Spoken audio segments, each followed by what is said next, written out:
In 2000, Netflix offered to sell itself for $50 million. Blockbuster laughed. That single meeting cost Blockbuster $150 billion and 9,000 stores. The company that once dominated entertainment became a cautionary tale, while the startup they rejected became worth more than Disney, Warner Brothers, and Universal combined. But what if Blockbuster's CEO had said yes instead of no?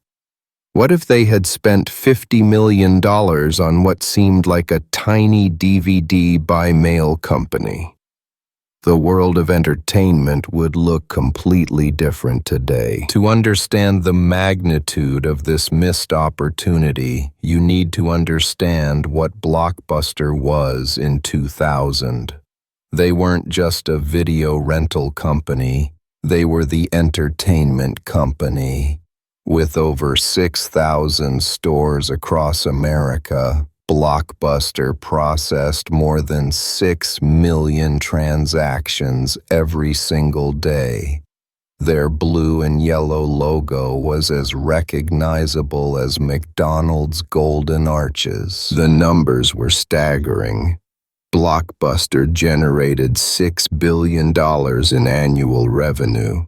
Their late fees alone brought in $800 million a year, more than the entire annual revenue of most Fortune 500 companies. They employed 84,300 people, making them one of America's largest private employers. When families wanted entertainment, they went to Blockbuster. It wasn't even a choice. But everything was about to change because of one meeting in Dallas, Texas. The year was 2000. Netflix was barely 3 years old, bleeding money, and operating out of a small office in California. Reed Hastings and Marc Randolph had an idea that seemed almost quaint. Mail DVDs to customers and let them keep them as long as they wanted. No late fees, no driving to the store, but they were burning through cash and desperately needed a buyer. Blockbuster, meanwhile, was printing money. CEO John Antioco oversaw an empire that seemed untouchable. Every Friday night, millions of Americans made the pilgrimage to their local Blockbuster. The ritual was sacred. Browse the new releases, grab some candy, pay the rental fee, and promise to return it by Sunday. When they inevitably forgot, those late fees kept the lights on. Then came the meeting. Hastings and Randolph flew to Dallas with a simple proposal. Blockbuster could buy Netflix for $50 million. In return, they'd get the DVD by mail infrastructure, the customer base, and most importantly, the team that understood where entertainment was heading.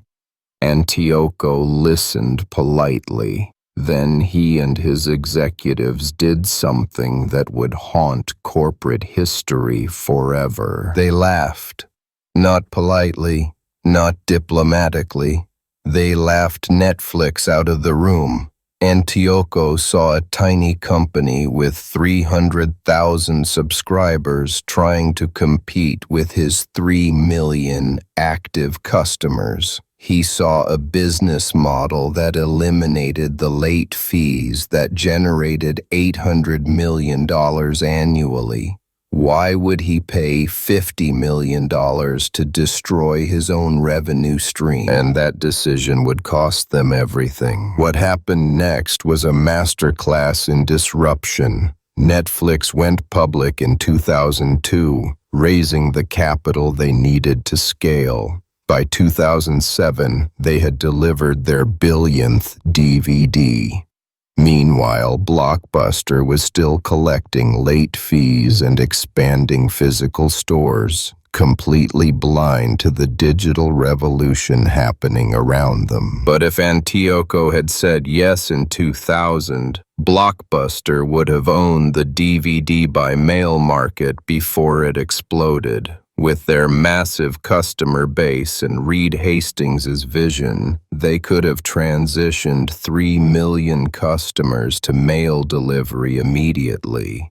Instead of Netflix's 300,000 subscribers growing slowly, Blockbuster-Netflix would have started with a 10x advantage. By 2010, the writing was on the wall. Netflix launched streaming and had 20 million subscribers. Blockbuster filed for bankruptcy with $1 billion in debt. They closed 9,000 stores and laid off 84,000 employees. The company that once dominated entertainment was reduced to a handful of franchise locations. But in our alternate timeline, Blockbuster-Netflix would have been perfectly positioned for the streaming revolution. When broadband internet became viable around 2005, they wouldn't have been scrambling to catch up. They would have been leading. With Hastings' technical vision and Blockbuster's content relationships, they could have launched streaming 3 years earlier than Netflix actually did. Today, Netflix is worth $170 billion and revolutionized how the world consumes entertainment. They spend $17 billion annually on original content and have 260 million subscribers globally. Blockbuster, they exist as a nostalgic memory and a single store in Oregon that's become a tourist attraction. And the number that proves all of this is staggering. If Blockbuster had acquired Netflix in 2000, they wouldn't just have avoided bankruptcy.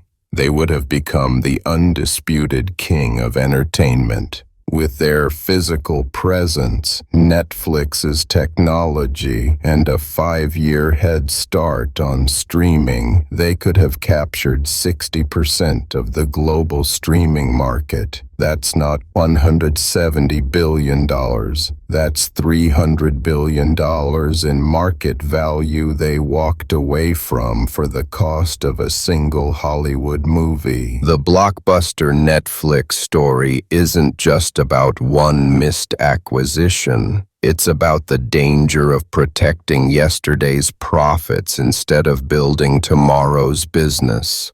John Antioco couldn't see past the $800 million in late fees to imagine a world where convenience mattered more than control. He chose the certainty of today over the possibility of tomorrow. Every industry has its Netflix moment. The question isn't whether disruption is coming to your business. The question is whether you'll be the one laughing in the boardroom or the one building the future.